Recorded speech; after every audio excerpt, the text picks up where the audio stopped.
Olá, irmãos, saúdo cada um de vocês com a graça e a paz do nosso Senhor Jesus Cristo, amém? Meu nome é Miriam Anitta, eu estou aqui para ler um texto do pastor Levi Melo, um texto que ele escreveu para o Manancial, que é uma publicação de meditações diárias da União Feminina Missionária Batista do Brasil. Ele escreveu esse texto para o Manancial e nós vamos lê-lo e fazer um devocional em cima dele, ok? Como foi o pastor Levi Melo quem escreveu o texto e não eu, vou ler e contar para os irmãos aquilo que eu entendi, tá bom? O nosso devocional hoje vai ser em cima do capítulo 4 de 2 Coríntios. Vamos ler. E diz assim, sobre tesouros em vasos de barro. O apóstolo Paulo é quem está dizendo. Portanto, visto que Deus em sua misericórdia nos deu a tarefa de ministrar neste novo sistema, nunca desistimos. Rejeitamos todos os atos vergonhosos e métodos dissimulados. Não procuramos enganar ninguém, nem distorcemos a palavra de Deus. Em vez disso, dizemos a verdade diante de Deus e todos que são honestos sabem disso. Se as boas novas que anunciamos estão encobertas atrás de um véu, é apenas para aqueles que estão perecendo. O Deus deste mundo cegou a mente dos que não creem, para que não consigam ver a luz das boas novas, não entendendo essa mensagem a respeito da glória de Cristo, que é a imagem de Deus. Não andamos por aí falando de nós mesmos, mas proclamamos que Jesus Cristo é Senhor e que nós mesmos somos servos de vocês por causa de Jesus. Pois Deus que disse, haja luz na escuridão, é quem brilhou em nosso coração para que conhecêssemos a glória de Deus na face de Jesus Cristo. Agora, nós mesmos somos como vasos frágeis de barro que contêm esse grande tesouro. Assim, fica evidente que esse grande poder vem de Deus e não de nós. De todos os lados somos pressionados por aflições, mas não esmagados. Ficamos perplexos, mas não desesperados.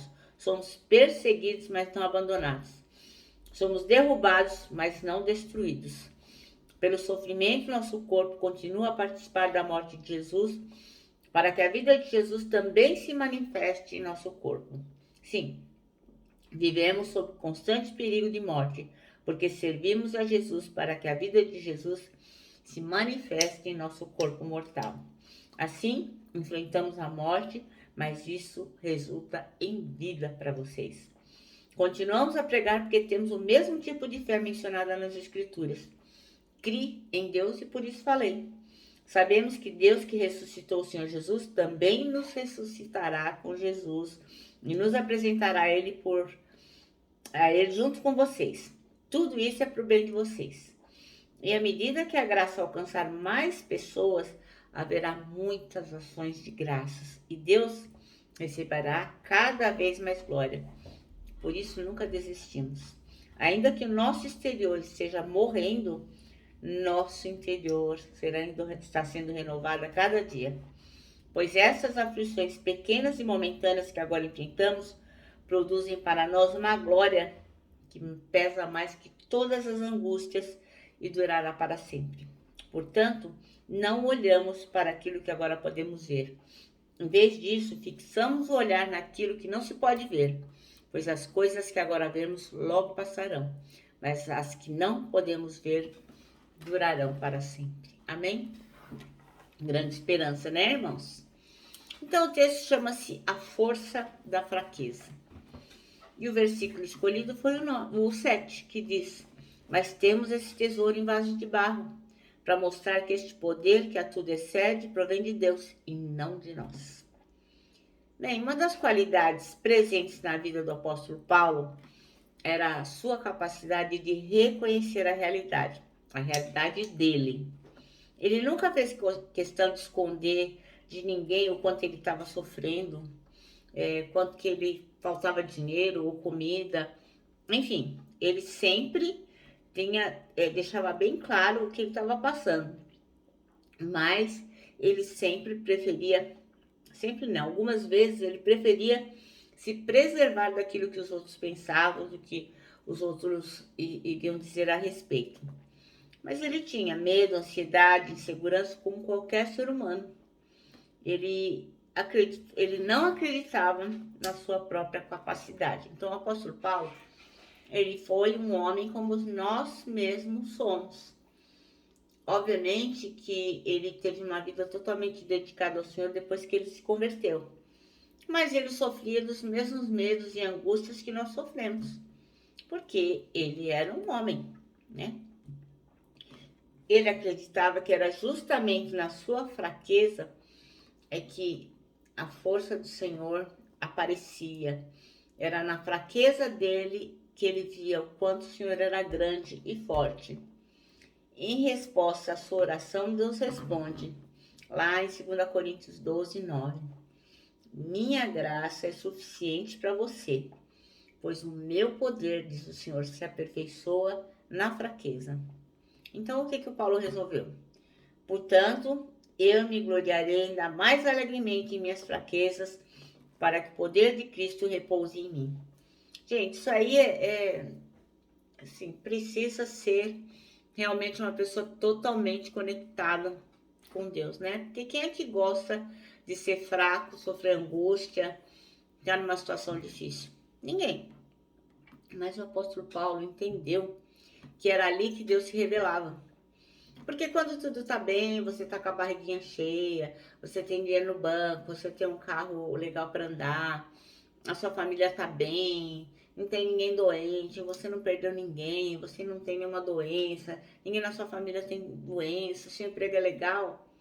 Meu, a gente até esquece que Deus é soberano e está cuidando de todas essas coisas. Mas quando somos fracos, vulneráveis, infelizes, aí a gente percebe que se não for o Senhor, a mão do Senhor a nos sustentar, pum, a gente não resiste. Então a nossa força está pautada naquilo que o Senhor tem para nós. Quando nós somos fracos, então é que somos fortes. Então nós temos que olhar fixamente para Deus. Nada pode nos tirar deste foco, para que nós possamos realmente sermos fortalecidos pelo Senhor. Deus escolhe pessoas fracas e capacita essas pessoas para fazer a sua obra.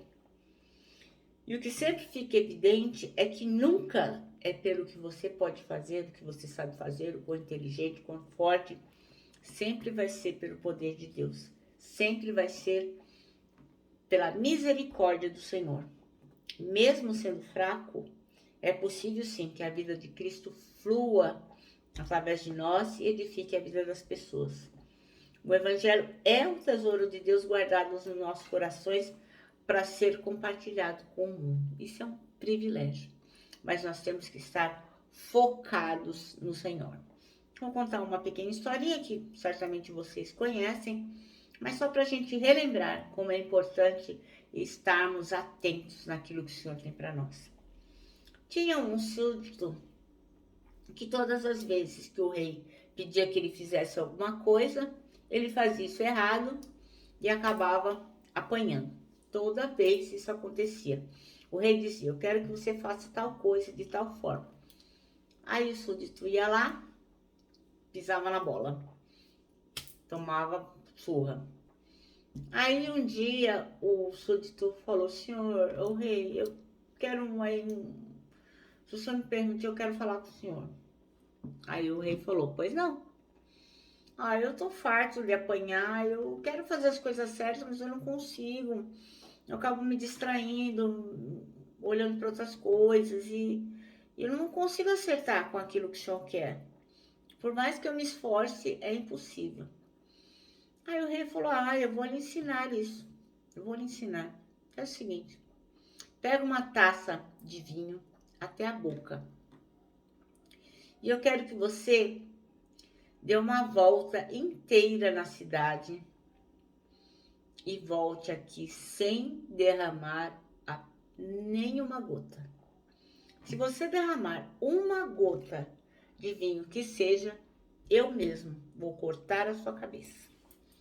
Nossa, aquele súdito ficou apavorado.